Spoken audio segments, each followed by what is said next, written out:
There's a new face in our group here, Catherine Brenner. Catherine, if you want to wave hi. Catherine is our new, as of this week, head of youth services, librarian 3, who just started this week, filling the position that was vacated when Jen O transferred to adult services back in March of 2019.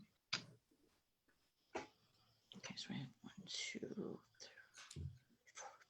Can you hear me, Mike? Yes, Katie. Yep. Okay, I just got a notification that there was an issue, so. Okay. Well, I clicked go, so Facebook took over and now we're live on Facebook. All right. So we're streaming. And then do we need a minute to get onto the website? Yep, I haven't got that there yet because I was just wondering if maybe we didn't want to go live, I'd turn it off again. But if we're okay with that, I'll send that over to Brendan and we'll get that up. Yeah, no, I think we're good because it's 5:03 and we probably, I don't know, Frank, what do you think once we're live on the website? Yeah, I think we should, well, at 5:03. It's 5:03. It may take a couple minutes. Waiting for Carol. That's correct. Yep. Why don't we give her till 5:05 if that's going to go through? All right. It may take that long to get it up live onto the website in any event. We'll give 5-minute grace periods. Okay. All right. I'll tell him 5:04 in 59 seconds. 40. Oh, yes. So it's easy to do. We can put it up right now onto the trustees page if you want us to, or we can hold off. Why don't we, it's 5:04 on one clock. I have it 5:06 on the other. So why don't we go ahead and put it up? Okay. Thank you. Thank you, Don.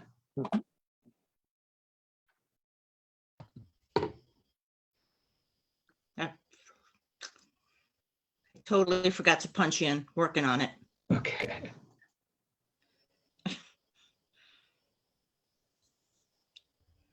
Okay, it's live in both places currently.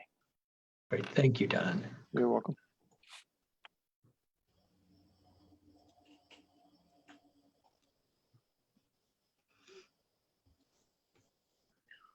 Okay, let's get started. Welcome to a regular meeting of the Saratoga Springs Public Library Board of Trustees. It's Monday, September 13th, 2021. The first item, as always, is the approval of the minutes. There are 2 sets of minutes to be approved. There's an organizational meeting minutes, and then there's the regular meeting minutes from both from dated July 12th.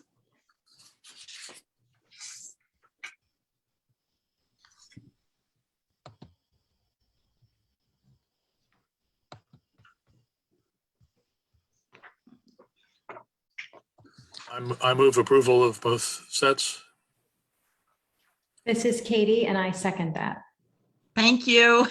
Thanks, Katie. Okay, the minutes are approved. Now we move on to the approval of expenditures.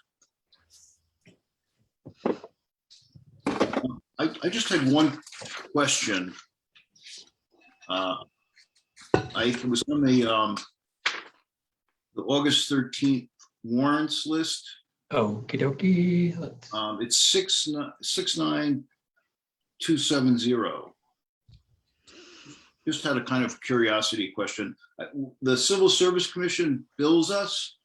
That is correct. Yep, that's an annual fee. The jurisdiction for the Civil Service Commission is the City of Saratoga Springs, the Saratoga Springs City School District, and the library.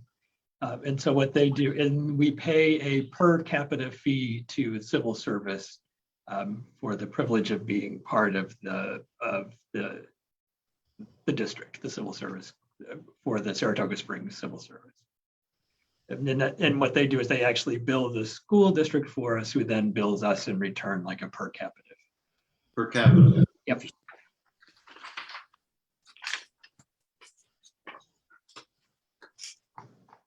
Did anybody have any questions about the warrants and the checks? You saw there was one last straggler that came in the mail today that we got in under the wire because it's a pretty important, it's our first light bill for internet service, Which you were able to add to the agenda. which we were, yes, that's the supplemental one, 69375.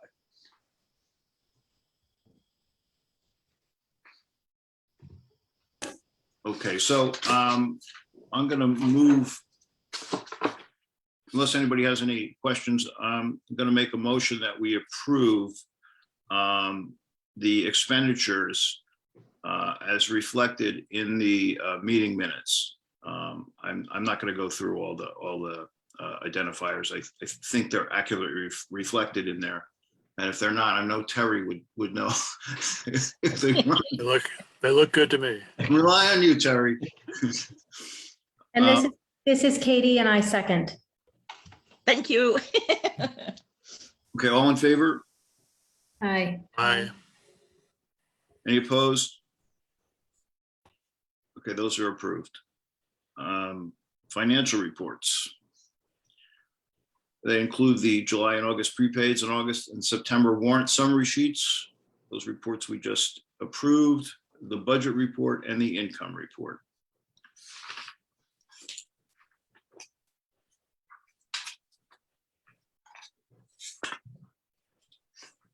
Does anybody have any questions about the budget report?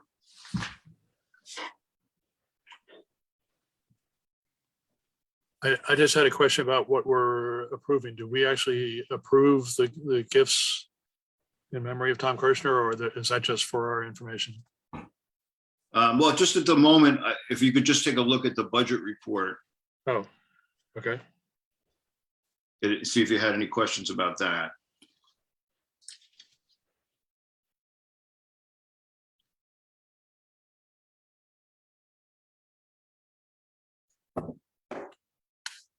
And I don't believe, from my perspective, unless Eric has something to add, that there's anything unusual at all about either the budget report or the income report at this point, except for, as Terry mentioned, these additional gifts in memory of Tom Kirshner.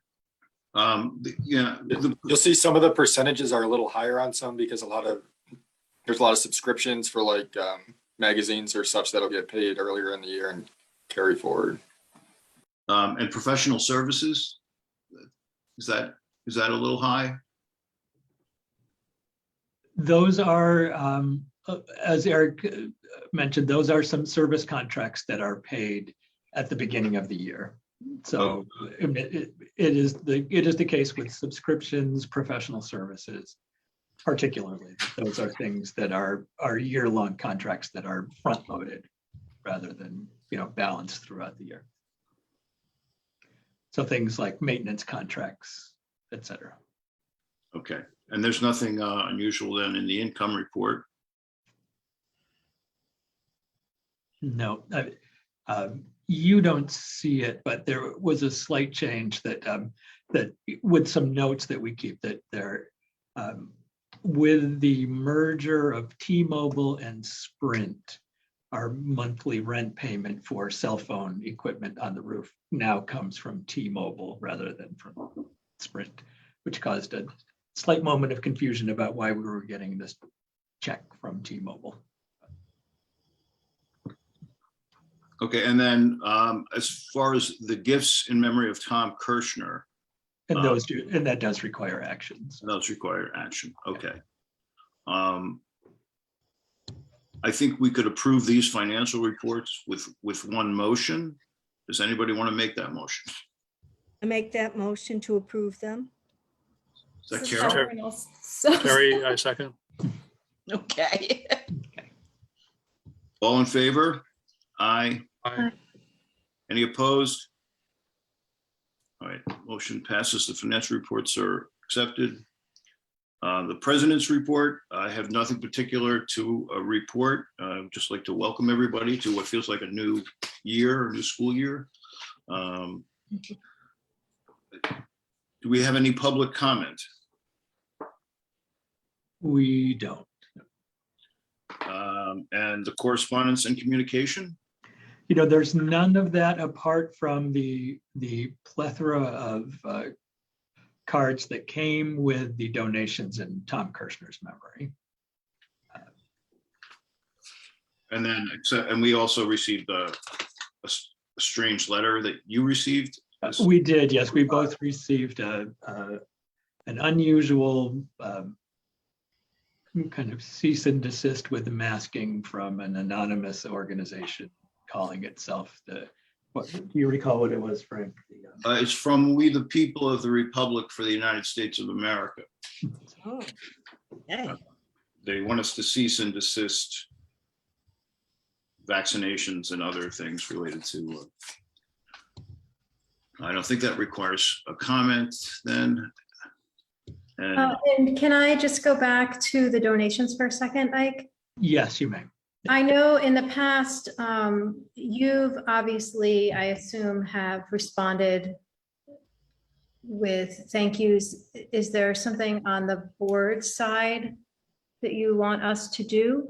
You know what? I don't think so at this point. So our procedure is in there, as you can see in this case, there are a couple fairly large ones. So we do have actually a person, Trevor Oakley is the person who responds generally to donations.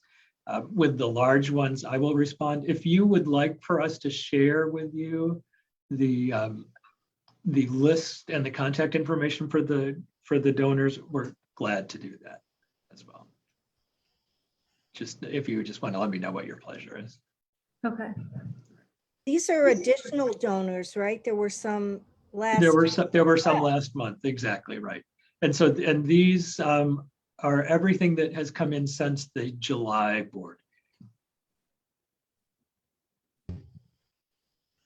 It's so wonderful how generous and kind they are. It is absolutely, which I mean, it really is a reflection of what a remarkable human being Tom was. Okay, thank you. You're welcome. which brings us to the director's report. So the director's report, to give you an update, last week was our first week reopening with additional evening hours. So we now, we had hoped by this point to be back to our full 70-hour week, 9 to 9, Monday through Thursday schedule.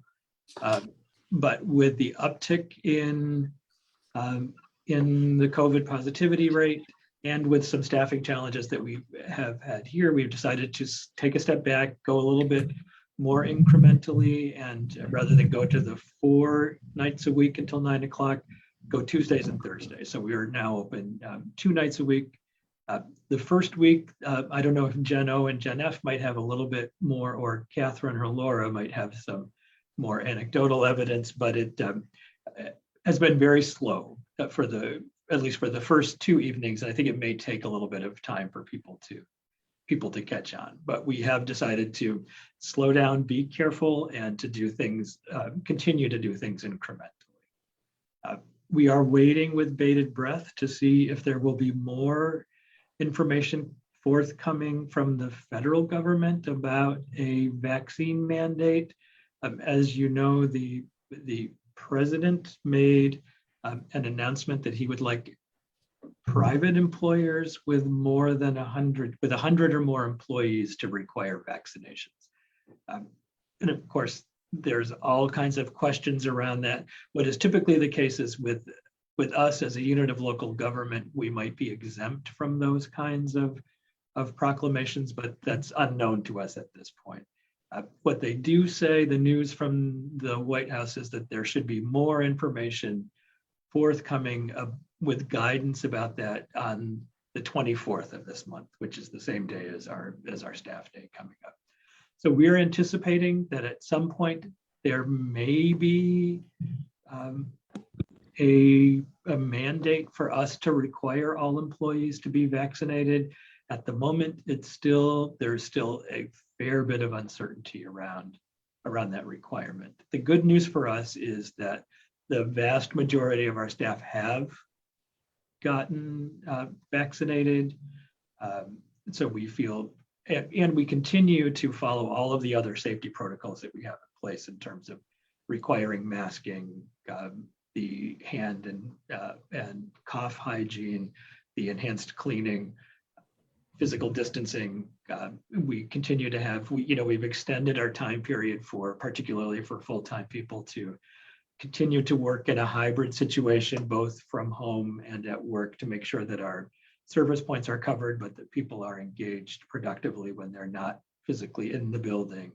And we continue to offer a variety of programming, which is now, as it gets cooler outside, we think that are likely to go back to primarily virtual programs, but we are easing into in-person programs. We had a great summer with in-person programs, which we were able to do outside. Yes, go ahead. Sorry, I just wanted to ask you, are you aware if any like local municipality or school district has mandated vaccination around? Not any libraries or units of local government other than school districts where there might be a mandate from the state for people who are in direct contact with students. But no, there is a lot of discussion of it amongst libraries. And Janet, I don't know, not to put you on the spot, but I know that there's been some discussion of this topic at SALS. And for those, Janet is on the board at SALS, but I don't know if you have any more information about anybody who's doing anything more than we are at this point. Well, I know that Sarah got a lot of legal opinions, and I think you've seen those because you were on that mailing list. But I think it's pretty much still everybody's sort of waiting to see how it's going to play out. Right. And tomorrow, and I think that's sort of where we are. We are in a waiting situation. Tomorrow, there will be another one of these ongoing, which have been going on for a couple of years now, Tuesday afternoon briefings with our law firm, where I'm 100% certain that this very issue is going to be the main topic of information, particularly with the president making his wishes known, like what the implication for us might be going forward. So I guess if a policy, if it comes up before our next board meeting as a policy issue that you need addressed, then you'll just reach out just the way that we met frequently in the earlier days of COVID. That's correct, right? If it requires that there's a special board meeting, absolutely, we would reach out. The big questions are, of course, there's some resistance to the notion of a mandate, a fair bit of resistance. But to me, the biggest issue is really administering it, because what the suggestion is that you require vaccine for people who are able to get it, and for people who might not be able to get it, testing. And so how all of that is administered then becomes a very tricky prospect. And anecdotally, in my place of employment, we're required to get vaccinated, and basically you just uploaded a picture of your vaccination card. Of your card, right? Yeah. It's also my understanding that you can get a medical exemption if you need to get a medical exemption. Right. And because something that I just am doing, that I had to have vaccination proof, that was the other option. And that you now can get testing everywhere. So if someone's choosing not to get vaccinated, they would just have to provide you with weekly tests. I mean, that's what all the schools are doing. Right. There's at least where my kids are at school, if someone isn't vaccinated, they have to have weekly testing done. Right. And I think that seems to be where things might be going, either a vaccine or a weekly test.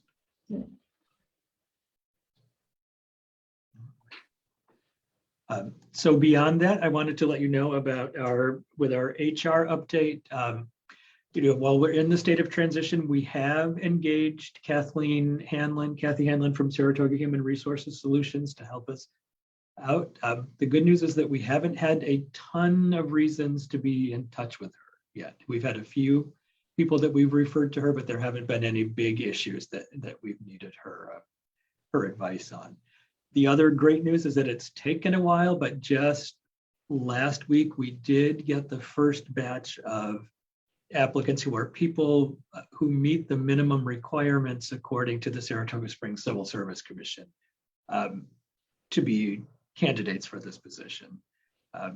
And actually, I just received one more just moments ago, before this meeting started. So it does look like there's a pool of candidates. And I think we will, in fairly short order, hope to begin scheduling some interviews. And since this is a position that, that has a lot of potential bearing on policies as we go forward, I think it is one of the positions where it makes a lot of sense. Frank and I had this discussion earlier for there to be some board involvement in the, at least the vetting process for this. So I will share the applications that we've received with everyone as we talk about how we want to, form a committee for interviews and move forward with the hiring process. As I said in my report, with the some of the peculiarities of civil service, since there is no established civil service list for human resources managers, since no test has been given in ages, what will happen is that, and none is scheduled anytime soon, is that we will likely hire someone, bring them on provisionally, which means that they're in the position until the test is scheduled, and then a test would be scheduled, and then we would, hope that our candidate is reachable on the list that's established from the test. And there's absolutely no predicting what the timeline for that is. It could be something that happens within a matter of months, could be within a matter of years that a person could be in this sort of limbo provisional category while the test is being scheduled. We threaten to withhold our civil service payments if they don't go through with the exam. It is very curious because, and some of it is out of the hands of the local civil service commission. So because there is a relationship between our local civil service jurisdiction and the state civil service. So what they have to do is that our local civil service coordinator will order a test, and then it's up to the state, I guess, to, they're then in charge of when the scheduling happens. So, but the good news with civil service is that they did provide us and extend for us a few times because we had, some extenuating circumstances, a list of eligibles for Librarian 3, the head of youth services. I introduced you to Catherine Brenner at the beginning of the meeting. And so we were able to reach out to our candidates there, schedule some interviews, and we are very pleased and excited to have Catherine on board as of last week in that position. So welcome aboard to Catherine, and we are equally as grateful to everybody in that department, and especially Laura Clark for soldiering on and putting their best feet forward and really providing exemplary programs and services and collections, and really what's been a more extended than we would have liked it to have been, period, without a person in that position. Yes, thank you. Do the approval of her hire? I agree to do that today. Yeah, we can do it now, and it's on the agenda later on under new business, but whatever's your pleasure. If you would like to go ahead and make a motion to approve her appointment effective on the 5th of February. Not the 5th of February. I'm sorry, 5th of September. 5th of September, thank you. I move to appoint Catherine's appointment as a Librarian 3 effective September 5th, 2021. This is Heather. I'll second. All in favor? Aye. Aye. All opposed? Motion carries. Congratulations, Catherine. Good, thank you. I have no idea where February came from. I have no idea. So. But thank you. Yeah, and welcome aboard, Kathy. I mean, we are very excited to have Kathy. Also in my report, there's some information about the HVAC improvement project. And, you know, Frank and I had a chat about this morning. It is the case that in 2018, so it's been a few years since we were building the budget for this project. Our budget was about $300,000.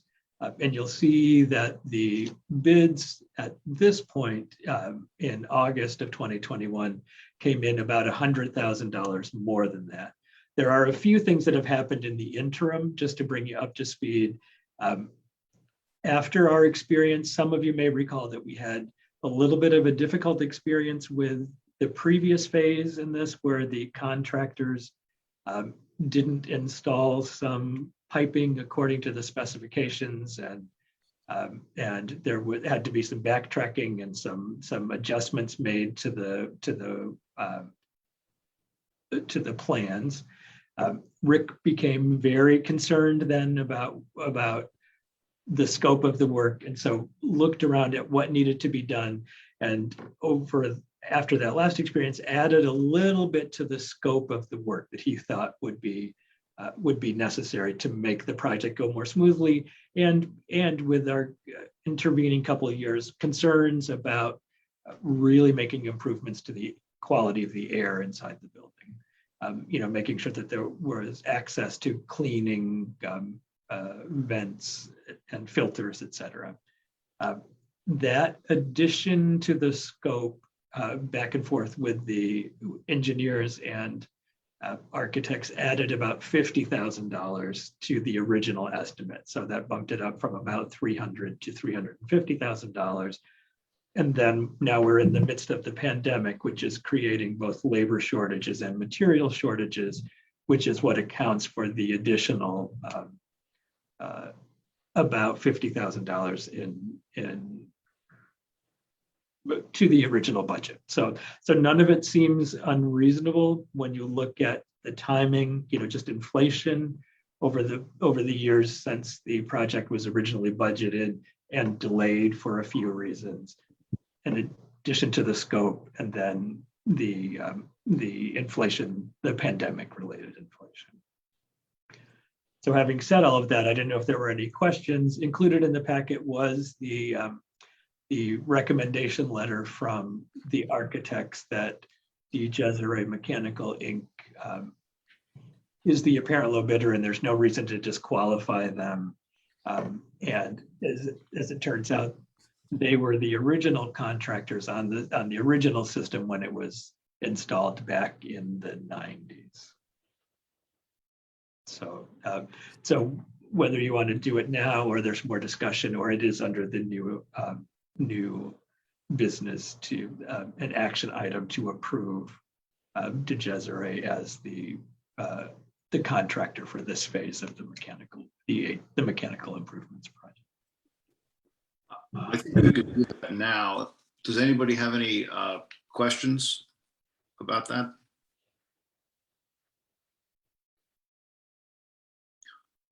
If not, then I make a motion that we award the contract to DeGeseray Mechanical Incorporated. This is Katie, I second. All in favor? Aye. Anybody opposed?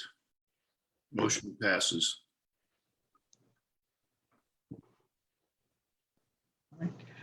And I don't want to necessarily read the rest of my report to you, but I don't know if there were questions about.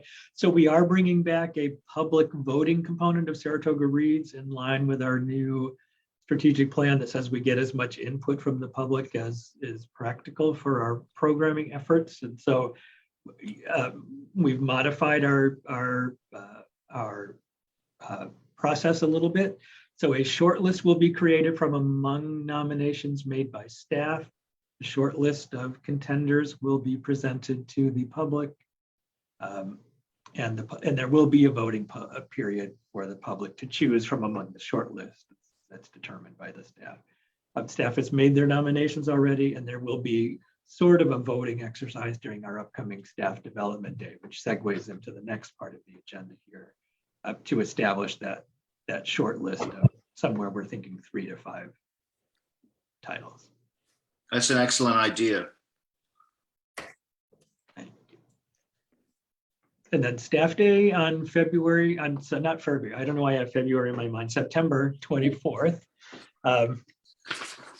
Is a little bit of a, we will be meeting in person, but we will be meeting in person dispersed within the building.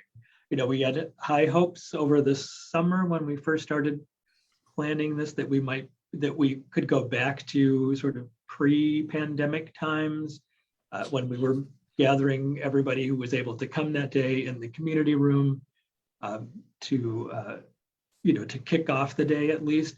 But with the way things are trending health-wise, and we're figuring out that we're not post-pandemic, we're still mid-pandemic, it seems, we are uncomfortable gathering everybody together in the same room, even to start the day. So we will be meeting in smaller groups throughout the building, which means that first part of the day, the first hour from about 8:30 to 9:30 or so,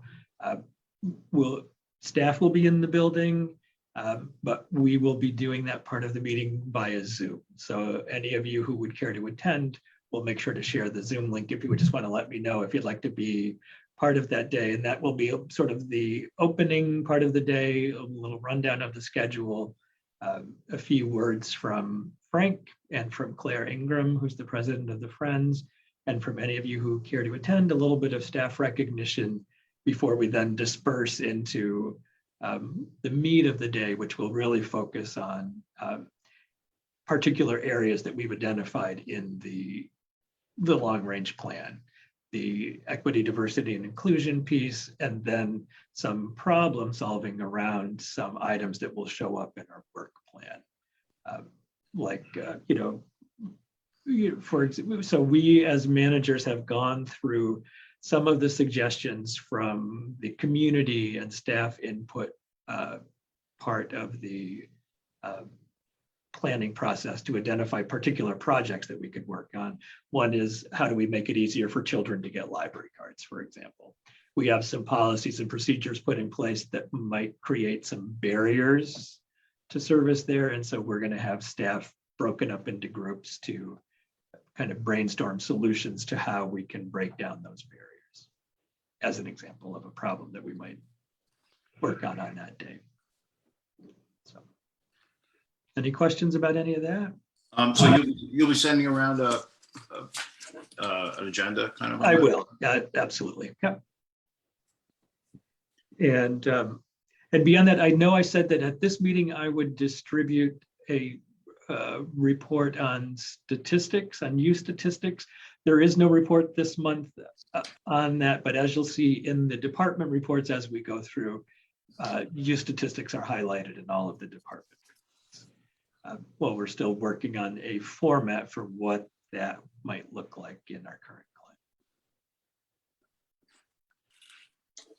climate. Okay. So I think I have 2 department reports. Is that right? You should have, did I only send you 2? You should have youth services. I have circulation, I have youth services. And there's an adult services too. Is there? Did that not make it to you? Or I missed- I think I saw them. Maybe I missed it. I didn't see an adult services, but I didn't see adult either.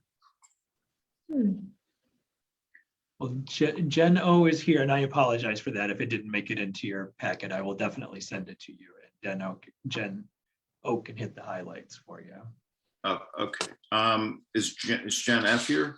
Jen F is here, yes. Hi, how are you? Thank you. We're seeing your email now. You're seeing my email. Sorry about that. I don't think you want that. I was trying to send you Jen O's report, but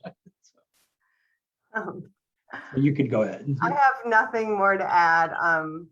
Anecdotally, we were pretty busy this summer, being in the middle of a pandemic. I think it And on the first floor, it was exciting. I'm going to steal thunder from like youth services and adult services, but the track, you know, they had animal tracks throughout the building, and it was fun to have. There was one right next to the circulation desk, and it was fun seeing families constantly going and trying to identify the animal that was on the pole. So I'm not quite sure if our numbers are anywhere close to what they would have been in 2019, but you know, we seemed busier this summer than we did when we first opened up, and last year when we first opened up, especially. And last month we had a huge increase in electronic resources being used. So I don't know if it's because people are traveling again and wanted things to take on vacation with them, but that was higher again. The outreach van has gone out. They wrapped up the Greenfield Farmers Market on last Friday. And at this time, we don't have any plans to bring the van out. Again, I talked to someone who was at the market on Friday, and it gets cold fast. So if we do go out, we'll have to start bringing sweaters and hats, and gloves and scarves. And on Saturday, the Repair Cafe is making its 6th appearance, and this time at the Saratoga Springs Recreation Center. And we're hoping to get a different audience and maybe even walk around that neighborhood and see if people have stuff that they want repaired. That's all I have. If anyone has any questions? No, that's great that it's like a partnership. You know, you're working with other people in the other community organizations to get that done. It's really good. Thank you, Jen.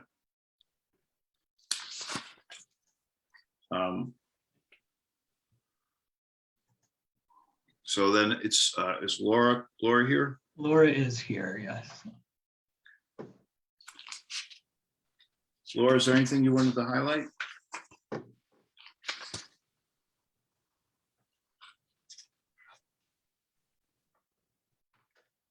Is she there? She might be muted.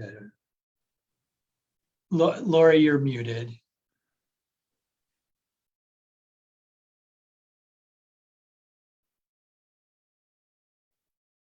How's that? There you go. Okay. I just want to say it's great to have interactive programs again. Everybody was really happy not to be on Zoom as much as summer to see real people. And I think the families are really excited too. And, you know, one thing that was kind of interesting is that we had so many programs that were like the scavenger hunts and all the police horses and the meet the goats that were very much family oriented and freewheeling, and that was really cool. One of the most something different we tried this year was Renee's Reading Buddies. Each kid got a little stuffed dog to take home and read to over the summer, and we totally ran out of dogs. We reordered dogs and we still ran out, so I think we're going to do that again next year. And I guess the last thing I'd like to highlight was a big thanks to Carol, who had last year's Storyteller Grant come through, as well as this year's Storyteller Grant come through. So we had 2 storytellers to do a program for us. And it was really nice that she worked with them and with the Stewards program to get that for us. And did anybody have any questions? I didn't have a question, but I wanted to just say across the board how much fun it was to read about all of these great things going on outside. Oh, thank you. It All was the really fun pictures to that do. you included, and it just felt like it was all so vibrant. And Yeah, thank you. I agree. It was very heartening to read that. Thank you. Thank you, Laura. Sure. And Denise just sent a message, said that she just emailed you all Jen O's report, and I apologize for not getting that into the packet. It's on your screen now. Jen O? Hi, I have a visitor here, so he might make an appearance again. Um, so yeah, I mean, of course, it was an unusual summer, but Jen Ferris highlighted one of the things I was going to talk about, which was the scavenger hunt. This was an idea that Chris Alexander had to make stencils of different footprints and put them around the library, and so that families and adults and kids could all enjoy identifying that. And it was really a delight to see. As she said, I think she had 239 people do it and hand in their identification cards. So that was really neat. And as a bonus, I kind of and I felt like it was really nice for kids, especially to see other parts of the library that they might not otherwise see. So it was kind of a nice introduction to everything else that happens at the library. Um, One of the things I've seemed to notice, and I'll have to look at the statistics to chart them a bit more, but is that our public computer sessions seem to be in more demand again, especially going into September. We've noticed that there's been a couple of times where our available computers are full and we might have one or two people waiting. They usually do open up pretty fast if we do have a person waiting, but those do seem to be getting more use. And just a couple of things I wanted to highlight, and that was that Trevor and I have been doing some outreach programs at Wesley. It kind of started as how could we do more with seniors who were feeling so disconnected during this time with the pandemic? And Wesley has been so gracious and welcoming. Trevor did a trivia program, which was well attended and loved, and I did an art program with him this past month and really enjoyed it as well. So it kind of felt a little bit like normal again to be out in the community doing something like that. Kaylee mentions her West African drumming program that she got a grant for and was finally able to use her drums. She had nice attendance, and if you have time later on and want to check out some of the videos that she included, they're fun to watch. And the last thing I just wanted to highlight was a staff-led and created tutorial that Caitlin and Trevor did for the whole staff that were interested on ebooks. So we have a couple of great service platforms for ebooks, e-audiobooks, but depending on what type of device people use, it differs in how you can download books and access books and all that stuff. So we get a lot of questions and have to walk people through the different types of devices they have in order to help them access the material sometimes. And they did a really nice job doing a presentation on this for staff and recording it. So we have another staff development tool available to us. Well, I think that's about it. Those were the highlights that I had, but if you have any questions, I'd be happy to answer them to the best of my ability. Good evening. May I have your attention, please? The library will close. Closing time. Bathrooms and computing areas will close. Thank you, Jen. Thank you.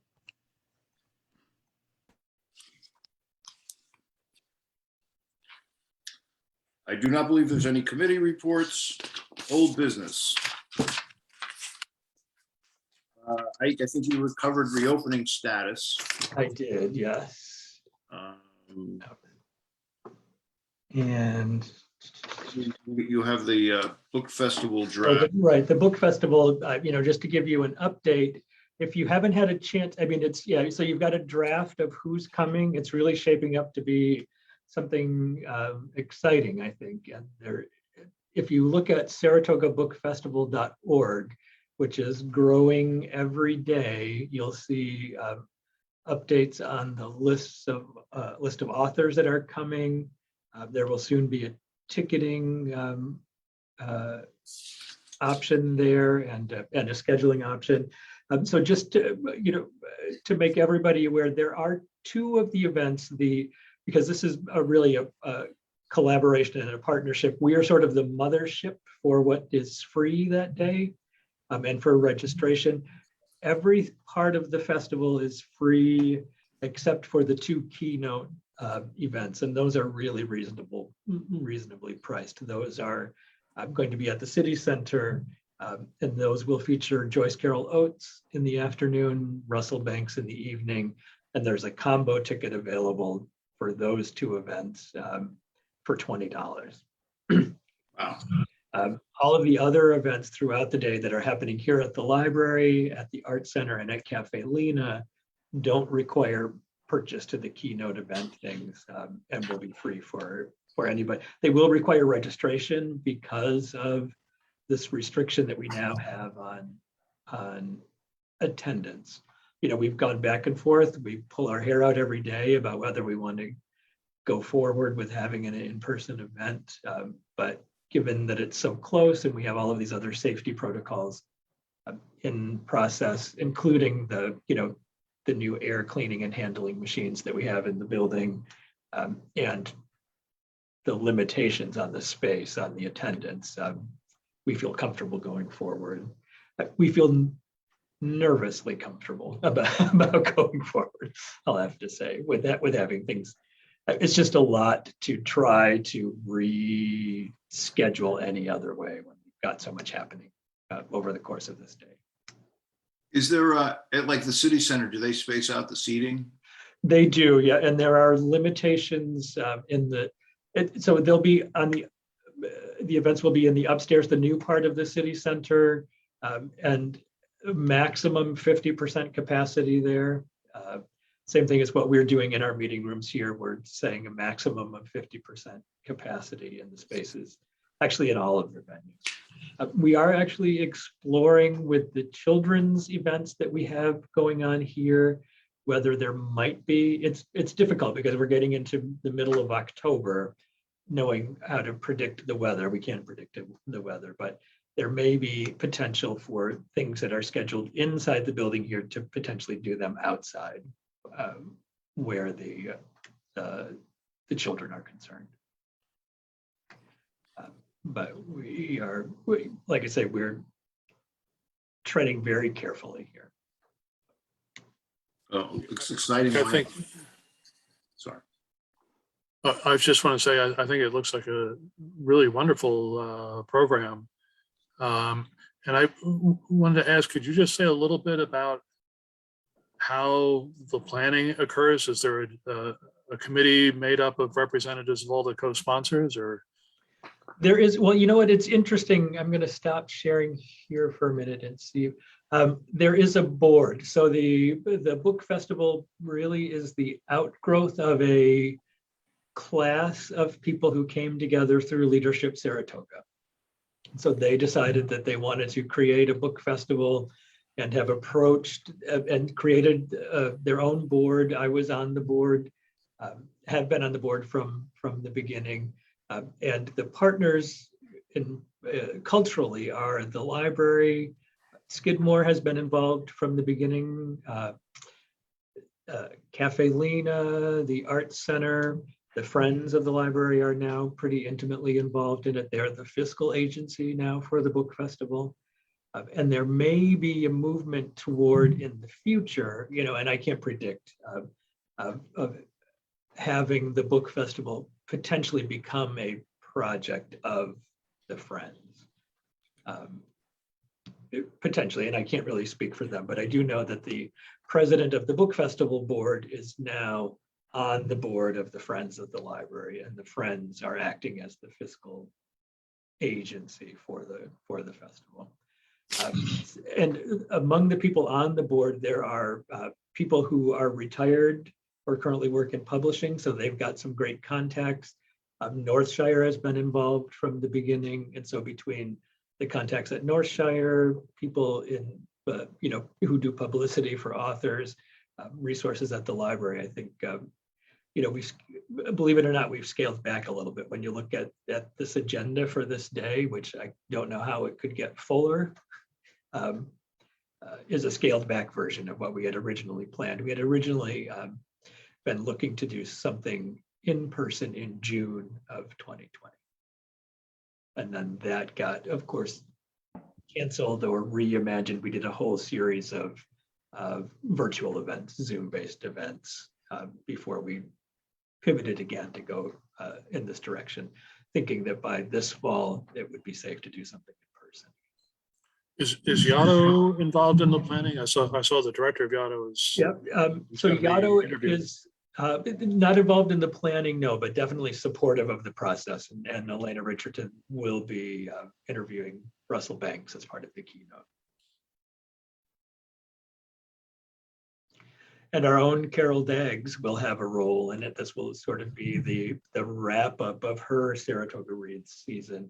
There is an event, which at this point it's looking like, unfortunately, will have to be an invitation only event, just given the size of the space that will be on the Friday evening before at the Inn at Saratoga, where there will be an award ceremony awarding, giving awards to people who are champions of literacy in the community. And this year it will go to the people who are involved in Sponsor a Scholar and to the Morrow family at Northshire. And there will be a kind of a final event with Carol Daggs talking about Saratoga Civil Brantville Blues. And then this will also be the venue at which we announce for the first time what the short list for the Saratoga Read season will be. And that event there's still some planning to go on, and I hate to speak out of turn, but it looks like there may be a Friends of the Library aspect to that event that evening. Because it's an invitation only and a little bit exclusive because of the invitation aspect and not necessarily open to the general public. You know, I said it couldn't be a library event, but because we want our events to be as inclusive as they can. Thank you. You're welcome. What's next? So new business, I think we've done items A and B there already. The HR, that was the contract for DeJesire and then Catherine's appointment. Yeah, I'm just going to do the auditor engagement. Yeah, I didn't know if at this point, if we wanted to let Catherine introduce herself since she's on the agenda here. I don't, not to put you on the spot, did you, but whether, if she wanted to say something. Hi, everybody. My name is Catherine.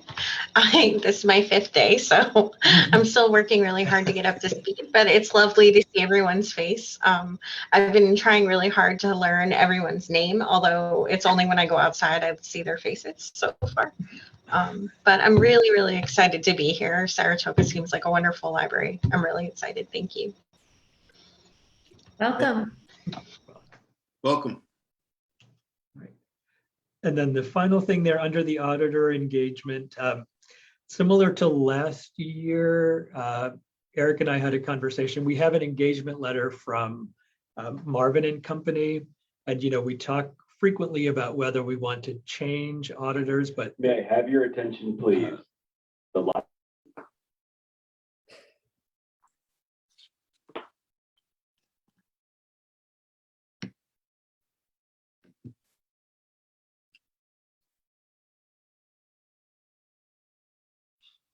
Open tomorrow morning at 9 o'clock.